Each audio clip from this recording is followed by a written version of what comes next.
Hello, what's up mga pinsan? Ayan, nandito na naman tayo sa panibagong episode ng IMSP. Bahala na kayo. Ang problema nito mga pinsan, wala akong content. Pinapunta ko ang aking kaibigan. Kaya magkasama na ulit kami ngayon mga pinsan. Kung may mga lumang followers kami dito, yan, alam nyo naman. Sa mga nakakakilala. Yan, sa mga nakakakilala. Sa aming, fantastic duo. Na pinagsimulan.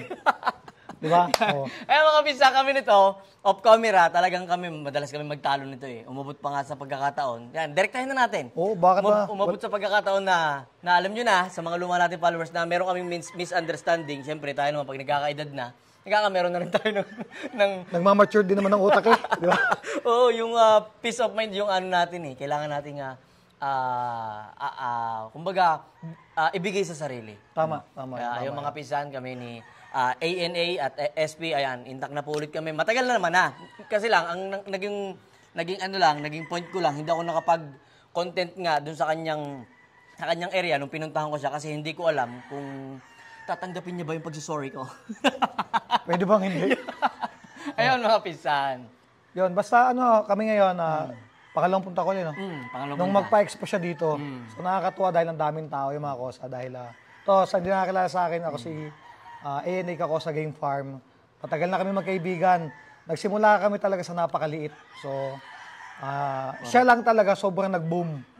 Sobrang talaga nag-boom. Sikat na to, may billboard na kanya. Kaya nakakatuwa. Malay mo ako bukas, kahit man lang sa kanto, makita nyo. Oo naman. Ayun. Ayun mga pinsan, yung aming history nito, naging breeder niya talaga ako. Tunay po yung mga pinsan, nung siya ay nasa Italy, nakita niya ako na sa online, nakita niya ako ng payabang-yabang. Nagsabi niya sa akin, baka pa pwedeng ipag-breed nung puti, no pare? Oo, tama yun. Yung puti na yun, na-breed namin, tapos nung umuwi siya, kinuha niya sa akin. Doon naging intact yung aming samahan. Na hanggang sa ngayon, nandiyan pa naman yung mga puti, inihahalo natin sa B-boy.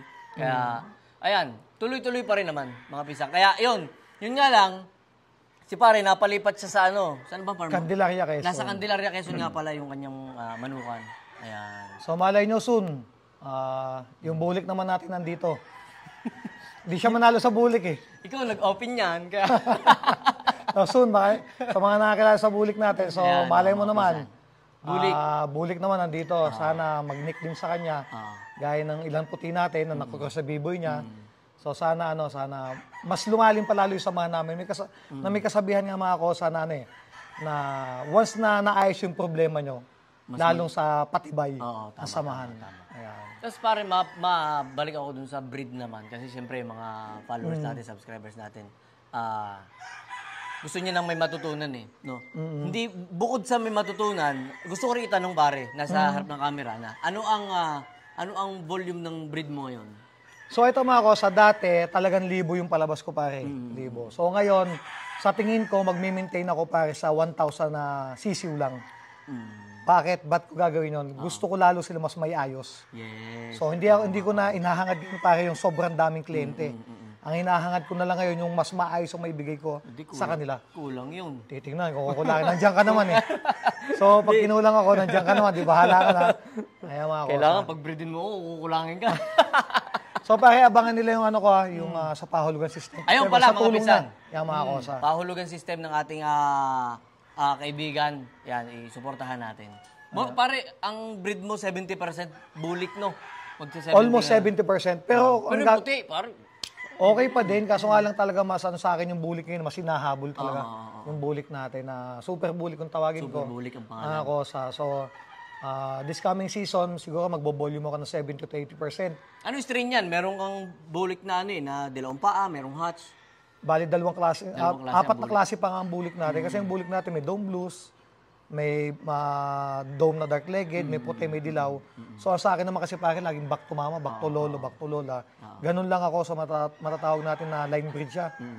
Na talagang yun lang, talagang family sila. Pero kahit family sila, may iba kasi sinasabi, hindi masyadong nagpapanalo. Pag gano'n. Pero sa akin naman, sawan, Diyos kita nyo naman, laban talaga ako. May natatalo. Kaso nga lang, mas lamang na lamang sila sa panalo. Yun mga pisan, no, yun ang advantage. Yun ang advantage ng aming magkabukod na nagiging sitwasyon. Kasi ako, kilala naman ako ni pare, hindi pa naman ako talaga totally bumabakbak. Malapit na, nagsisimula na eh. Oo, nung mga nakaraan. Kasi nga, yung ating mga breeds is binili natin ng ganito, binili natin ng ganyan. Kumbaga yun ipino-provide natin. Mga pinsan, ang advantage niya, kilala na niya lahat kung alin yung mixing. Kung paano papaikutin. Yes. Ngayon kasi, mga pinsan, si ASP, testing ko nga tong SBR sa ganito. Testing, kumbaga, tumitimpla pa. Yung kasi ang advantage niya sa'yo, timplado na eh. Kumbaga, yun na kasi yung naging way mo, bago pa lang tayong kakilala. Talagang lumalaban na ako. Oo, nakakasubukan na dun sa mga alam mo na, sa mga exam natin na yan. Oo, mga exam. Ayun, Tama yun. kaya mga pisan, ayan, proven and tested sa ating ANA na mga bulik, white, ayan. Siyempre, mga sweater, nandyan lang naman yan. Kumbaga parang common na lang eh. Oo. Pero maganda talaga yung mga sweaters. Kaya sa mga mahilig sa gwapo talaga, sweaters ko ninyo. Pero alam mo pare kasi, dun sa napapag-usapan lang ng mga breeders na ganun. Since ngayon uso yung bata ang mga laban. Bata yung mga eksena. Advantage pag off color eh. Yan, magandang sinabi ni ni paring SP. Alam nyo ba kalimitan sa lalo pagka stag derbies, pag off color hindi masyadong kilala ng pula. Napapansin ko kalimitan gumigiri. So, mas maganda talaga may off-color din kayo sa farm nyo kahit papano. Kaya nga lumalambing ako sa'yo, pare. Lagi naman. Gawa lang yung ako mga pisan. Meron akong sinalihan. Isa na lang. Sayang. Every time na sisilatin ako nung kulay na yon, nang naalala ko, kailangan ko si pare. Mga kosa ito talaga. Nagsumbong sa akin. Sabi sa akin, bakit hihingi ako ng tulong sa'yo? Kala ko kung may sabihin daw sa akin. Kailangan ko talaga ng bulik. Kaya, salamat syempre mga kosa. Si SP sa totoo lang mga kosa. Syempre isa na to sa top breeder ng Pilipinas. Naku mo, top breeder na to eh. So mahirap na mahirap nang habulin. Hindi naman. Pero syempre bilang isang kaibigan, yung lapitan ka about dun sa dome dahil medyo hindi siya sinuswerteng talunin dome. So sana, papasalamat ako. Gusto niyang kumuha sa atin ng dome na para magkaroon ditong, ayokong sabihin yung pangulay. Ayoko kasi, ang sakit sa pakinggan na pangulay. Kung pangulay, wag na, kunin ko na. Pumili ka na lang kung kanino gusto mo, si Pilato. Diba, sakit sa pakinggan. Papangulay mo lang buli ko, nagpapanalo sa akin. Kaya nga diba? Yung sasabihin ko na, pare, paano, ipapangulay ko. Diba? So, pwede mo i-cross mo naman yan sa mga manok mong dark side o sa golden boy mo. Na pambanto mo kahit papano dahil nananalo naman talaga kahit papano. Lamang sila sa panalo. Ayan. Kaya mga pisan, yung kanyang dome, talaga, ibang galing ako sa farm niya, nung nakaraan, sabi ko, iba talagang kumilos. Kaya mga pisan, yun yung time na every time na sisilatin ako sa dalawang... yung pinakita mo sa akin. Oo, sa dalawang sinalangan ko talagang, sabi ko, kailangan ko na magsumbong sa akin kumpare, kaya nagsumbong ko sa kanya. Totoo yan mga kosa, hindi gawang kwento yun Nagulat ako nag-message sa akin. Nakakatuwa naman na yung isang big-time breeder na tropa mo. No? Tatawagan ka ng ganon. Small time lang ako, tatawagan ako. Small time. Di ba? So, syempre, masaya-masaya ako doon sa part na yun. At syempre, hindi natin pababayaan, tropa natin. Malay mo, makapagpanalo na siya sa bulik. Pare sa Kaya mga kosa. Pero nakakuha na ako. Nakakuha na ako ng black niya. Syempre tayo, Dome din. Oo nga, yung dome black. Dome black. Na dark-legged. Na dark-legged. Nakakuha na po ako sa kanya. Nung ako'y nagpunta doon, nakakuha na ako. Ang nakakabangga ko kasi nakakaharap ko. Yung talagang as in dome na kulay. Yung typical. Typical dome. Typical dome. So yun, pwede yun. So ipapairam natin sa kanya mga kosa yung 2 times winner natin na ginagamit ko. Diba? Kinikilig ako. So yan ang hiraman lang naman kami. So, sana yung pagsama namin katulad nung dati. Kasi parang may mayabang nito eh. Ikaw lang naman ang Ikaw ayaw mong sumama sa akin Ako na naman sisipin. Pare, nahihiya ako kasi baka sabihin nila So, sa ito ang kwento niyan ayoko talaga maglalapit. Hindi sa dahil ayoko sa kanya. So, nahihiya na ako na syempre, pag magkausap ko, syempre pare, mga big time na yung lumalapit sa kanya, kahit pa lagi sasabi sa akin, bakit puntaan mo ako sa farm mo, kung hindi ka pupunta, ako ang pupunta sa'yo, mga ganun bagay sasabihin sa akin. So kaya nandito ako ngayon. Nandito ako ngayon na Tsaka hanap ko din ng kausap ngayon malungkot ako. Tsaka mga pisanan, abangan nyo akong pupunta sa kanya. Kasi nga, yun naulit niya kanina, pupuntahan na natin siya. Baka magbagong isip. Oo nga, pag nagbago isip ko, wala ka. Pero mga pisan, highly recommended talaga. Kasi ako, pare, ang dami talaga nung ako'y, nung ako yung ganon, kasi syempre alam ng mga followers natin kung sino sumisilat sa akin. Nagre-recommend sila na si ganito daw, si ganito daw, si ganito daw. Iba kasi yung kita mo talaga yung galaw ng ano. Tsaka yung syempre tayo pare magkasama. Nakikita ko dun sa'yo, tapos nakikita ko dun sa mga nilalaro mo din, sa mga isinasali mo din. Nandun na yung, ay teka lang, hindi na ako lalayo. Bita ako lalayo pa. Oo. Tsaka sa totoo lang, napakadami naman sumubok ng dome natin talaga. Hindi naman biro yung mga sumubok sa atin. Bawal, walang i-mention, pero talagang big time breeder din ang sumubok sa akin. At pinag-champion niya sa big event. So, hindi ko may mention ng pangalan dahil bawal. Kaya, at saka alam mo sa sarili mo dahil ang dami mo mga tropang mga sikat dyan. Bakit sa akin ka pa kukuha ng, bakit sa akin ka pa magsasabi doon? Siyempre, sa kanila na lang din na sa akin. Kaya doon talagang masayang-masaya ako sa bagay na yun. Salamat pare. Ayun, ganun lang yun. Kaya, sige. Kaya ayun mga pisan, yung kanyang doon. Papakita natin doon sa susunod natin na segment. Sana nandiyan pa rin kayo. Dahil papakita natin yung figura. Hindi hindi pogi talaga. Hindi mga gwapo. Hindi pogi talaga. Ang mga dome ko talaga inamin ko, hindi sila gwapong manok. Pero, at saka mga dome ko mga kosa, slim type. Ano ibig sabihin slim type? Hindi sila katulad ng sweaters na bulto katawan. Sila may picture na manipis. Saka hindi sila high station. Mid to high lang siya matatawag. Pero yun naman ang uso ngayon. Ganun talaga. Kahit yung mga buyer ko, ang gusto yung mga 1.7. Dahil ako mga kosa ko din may tatanong, nilalaban ko sa derbies talaga. 1.7, gusto ko pinakamalaki, 1.8, 1.850. Yun lang talagang gusto kong sukat ng manok, tsaka yung timbang. Yun ang gusto ko. Nakita ko na, advantage pa rin din talaga na napunta ka din sa dya.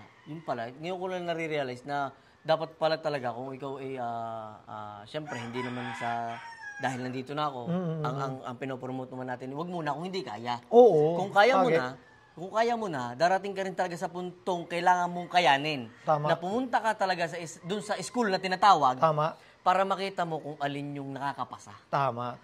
Yan ang sinasabi ko lagi na mas maganda subukan mo muna talaga. Para walang pula. Kumbaga, pag sinabi mo sa kliyente mo, proven ko to, tapos napagtatalo sa kanila. So, tatanggapin ko na, paano kaya nangyari yun? Baka pwede ko pang hindi pwede. Pag-aaralan ko pa uli kung bakit sila natalo. Yes, Pero yung bumili, dapat din nila paring aralin. Bakit? May kadahilanan na hindi nila inalagaan ng ayos yung manok. Yes, oo. Iniulot nila sa malalaking manok or magulang. So, kasalanan yun, hindi na namin kasalanan ng mga breeder yun. Kaya kung matalo man yung manok na binili nyo sa amin, tignan nyo muna kung ano talagang ginawa nyo doon sa manok, kung ibinigay nyo ba yung tama. Diba? Kasi may iba dyan na, super tong manok na to. Sige, laban ko na to kahit sa malaking magulang, kaya nito. Yun ang pangit na huwag yung gagawin. Tsaka isang punto din, pare, na yung sa nagkukondisyon, no? Number 1 yan. Sa nagpapagalaw, sa nagpo-point, no? Ang laking point. 4 na klase yan, pare, dahil bilang isang labang katulad ko. Unang-una, mamili ka ng tamang manok. Pangalawa, handler. Pangatlo, mananari. Pang-apat, yung mag-uulot. Yan. So, baba mo na lang ng konti. So, bumagsak mga kosa. Pang-apat yung mag-uulot. Alam mo yung isa pang, yung panlima, yung sultador. Ano yung sultador? Yung tinatawag sultador, yun yung bumitaw ng manok. Bakit? Kasi ikaw, once na nagpapalakad ng manok, kunwari, kung hackfight o derby, hindi ka lang nakafocus sa manok mo. Bakit? Kasi kung nakafocus ka lang sa manok mo, hindi mo alam kung paano kumilos yung kalaban mo. Bakit? Kasi may manok minsan na sobrang bilis. Pwede kang masubuan. Delay ka? Oo. Meron naman na manok na yung tungluyin, ayaw kumilos. So, alam mo kung paano bibitaw manok, kung malapit o malayo. Kasi kung mabilisan malapit, so masasapul ka kagad. Dapat talaga, panlima yan yung sultador dahil nandyan ang buhay din ng manok natin. Yan 5 yan mga kosa. Pag inaral nyo yan, baka medyo lamang kayo sa panalo. Yan mga kosa. Tama nga pala. Ewan ko kung tama. Basta yun kami. Hindi, may point. Hindi naman 100% na lahat yun. Pero yung bawat binaybay mo is on point. Meron talaga. May point talaga yun. Talagang kung ikaw na may aasa lang sa swerte, bahala ka sa buhay mo. Kung aasa ka lang sa swerte, wag ka na magkondisyon. Pag nakita mo magaling manok, bitaw mo. O di, laban mo na. Magaling pala eh. At ang gusto mo, ang gusto ko yung swerte. Hindi ka pwede talagang as in, umasa lang sa swerte. Kailangan trabahuhin mo kung gusto mong maipanalo yung manok mo. Kaya mga kosa. Pare ikaw, tama yung mga na-share natin. No? Ano kaya ang mai-share mo naman na sa struggle mo dun sa mga nagsisimula na Ayan, kasamahan natin? struggle nangyari sa akin yan. Bakit? Saksi at mata sa SP dahil dito din lang naman ako susumbong ng problema ko. Sabi ko sa once na nag-start kayo, magsimula talaga kayo ng tama. Bumili kayo ng manok na maayos. Hindi ko sinasabing huwag kayong bumili sa backyard.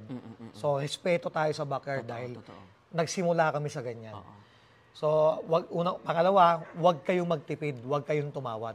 Common na yung sinabi ko, ang dami na sumabi nun, pero kaya ko lang inulit kasi yun ang tama. At saka, gaya niya, bilib ako dito gayahin niyo siya. Yung negosyo nyo, yung pag-aalaga nyo, gawin yung negosyo. Huwag nyo gawing sugal. Kasi nangyari na sa akin yan. Diyan na rin ako nagka-problema sa magsugal. Kaya ako, alam niya yan, yung mga kliyente ko bumibili sa akin, lagi ko lang payo, mag-alaga kayo ng manok. For example, nakapagpalabas ka 50, benta mo yung 30, tira mo yung 20 ayaw mo, kaysa yun ang ibigay mo sa buyer mo. No?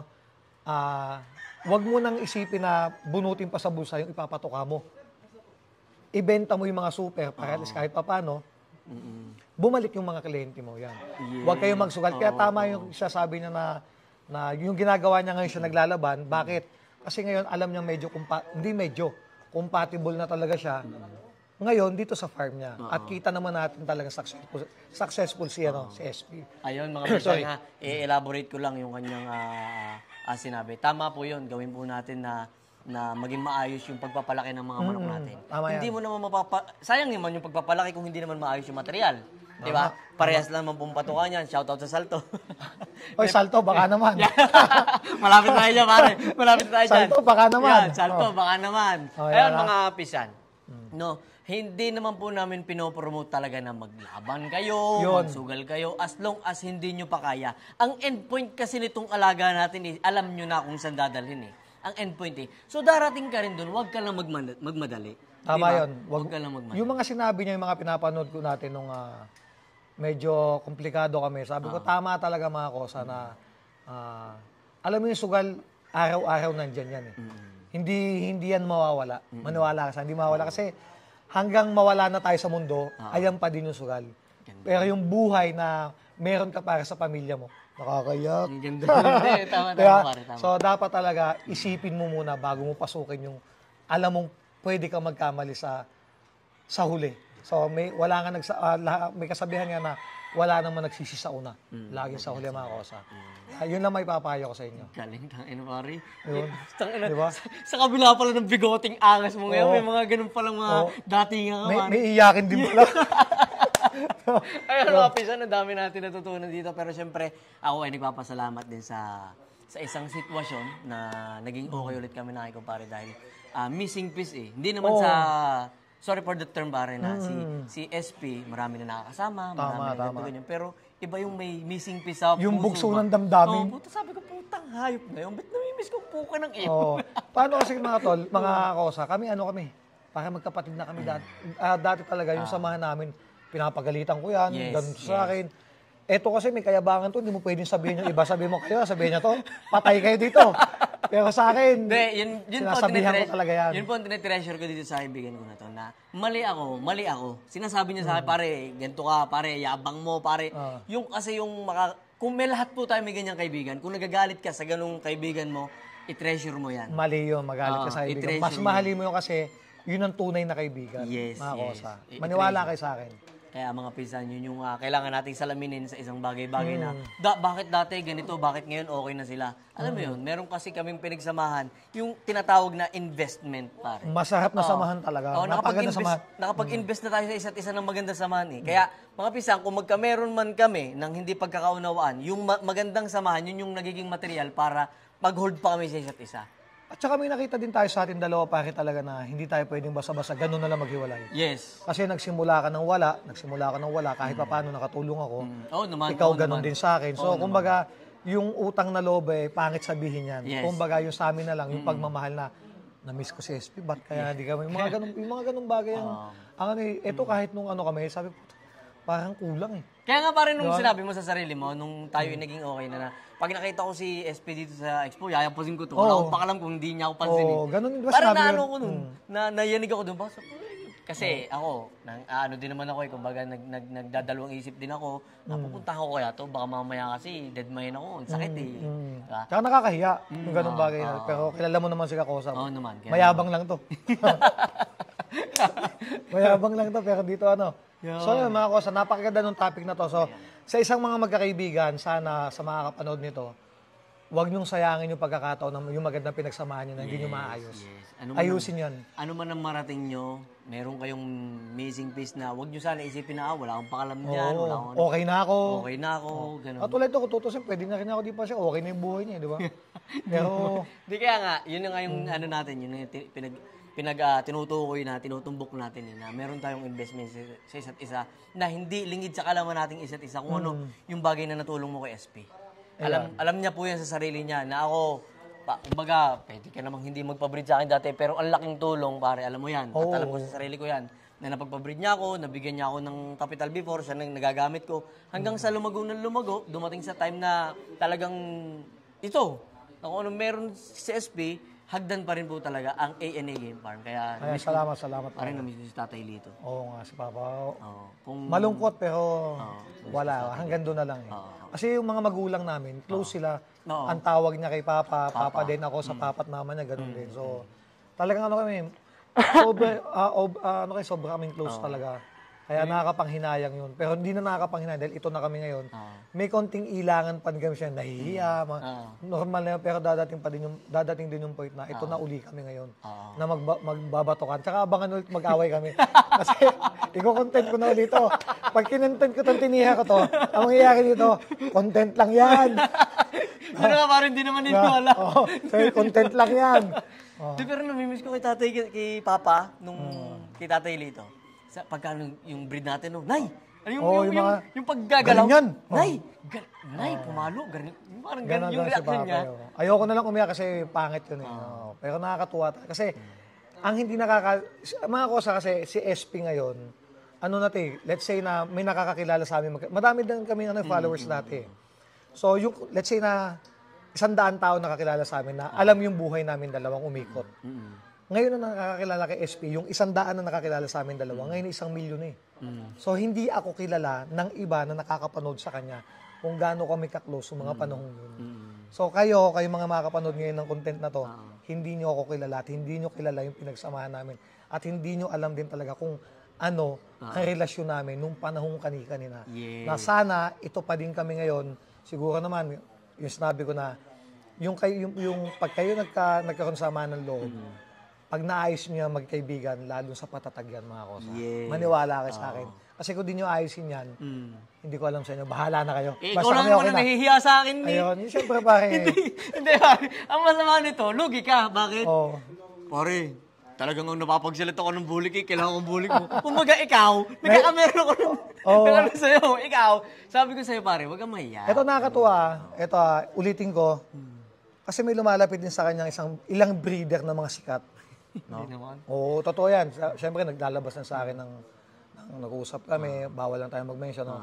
Sabihin niya sa akin, Bad, pare, ikaw ako nga, may lumalapit sa akin ganito, na ganyan.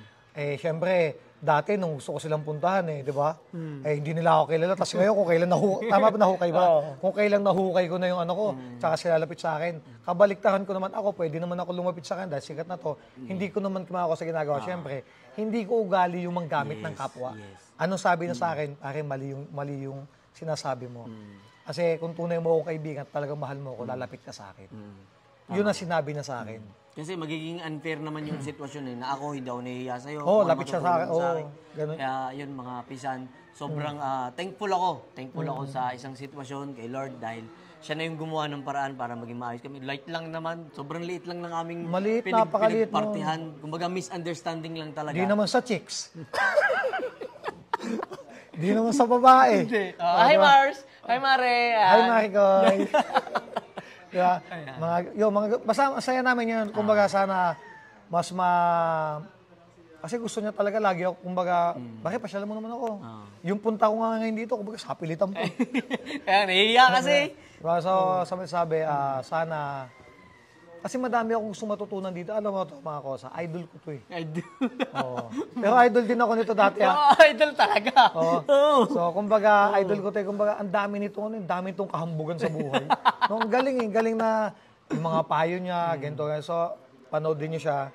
Yung mga nakakapanood mga kosa, madaming mamamotivate sa inyo. Yung mga nagsimulang sobrang sumugal na gaya ko, kung paano mo babaguhin yung sistema mo. Yung mga nanlulumo na gusto nang bumigay, panoodin nyo lang si SP.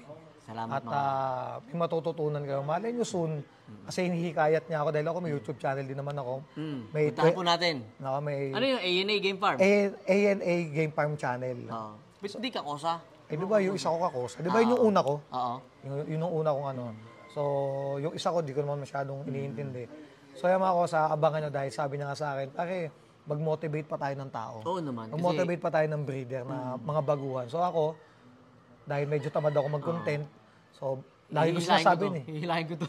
Baka hilahin ako nito. Hindi kasi pare, hindi kasi lahat ng breeder na may manukan na kagaya natin ngayon is galing sa alam mo yun? Galing sa wala.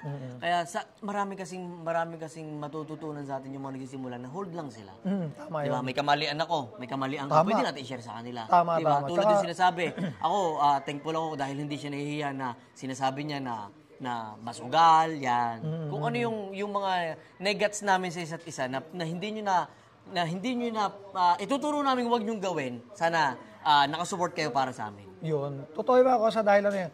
Kung sa alam niyo ako sa pagiging tunay na ano, yung sa kung paano magpatakbo ng negosyo, gayahin niyo siya. Kasi nakikita ko talaga, kita mo, hindi magkakaginto ang Sabong Pinas kung di niya tinrabaho ng ayos. So sa akin naman matututunan niyo kung paano kayo wag magsugal. Kasi dinanas ko yan. Kasi malakas talaga ako sumugal eh, at alam niya yun. So yung mga malalakas magsugal, kasi wala na kayo ngayon, pag napanood niyo to, yun naman ang imo-motivate ko sa inyo kung paano nyo asikasuhin, kung paano nyo tatanggalin. At yung sa negosyo naman about sa kanya, yung pwede nyo naman sa mapanood doon. Kumbaga, magsasanib puwersa kami doon sa bagay na pwede namin i-share sa inyo dahil totoo lang naman yung sinasabi namin kahit paano. Pero tandaan nyo, nobody's perfect, hindi kami perfect tao. Oo naman. So, lahat tayo, yung iba, yung basher, ako mahina ako sa basher eh. Diba, alam mo naman, napakahina ako. Ayoko talaga ng basher eh. So, kaya sa madali sabi mga ko tanggapin na natin kung may maging basher tayo. I love you na lang sabihin ko. Mahala na kayo. So yun. Basta ganun na naman ako basta makakapag-share kami na sa tingin ko na makakatulong sa inyo kahit paano. At pwede nyo din naman gayahin at pwede nyo din hindi gayahin kung ayaw nyo. Pero pare, maraming salamat sa pagbibigay naman po. Lagi. Sa susunod na content po natin sa farm naman tayo nila. Para makita natin yung pinag-ayabang niyang bulig. Wala, mga lugon. Lugon nga. Mga lugon nga, mga pangit na nga. Pero yun pa, maganda mga pinsan, pag lugon, medyo tatawad-tawaran yan. Kontakin niyo to. Oo nga, pag lugon-lugon. So ako yung ating pahulugan system, open pa din yun sa akin. Yan, Sana kayo ay makasubok din sa akin mga ko. Siyempre, ito naman ang backer ko eh. Ayan, Sabong Pinas. Highly recommended. Ayan mga pinsan, maraming salamat at kita-kits sa mga susunod na episode ng pare ka sa mga tutulog yan, basta gumanyan ka. Gumanyan ka. Yan, natunog yan. Sabong Pinas. Alright. Thank you. Parang ganda nun. Salamat. Sa iyabang ka namang yun.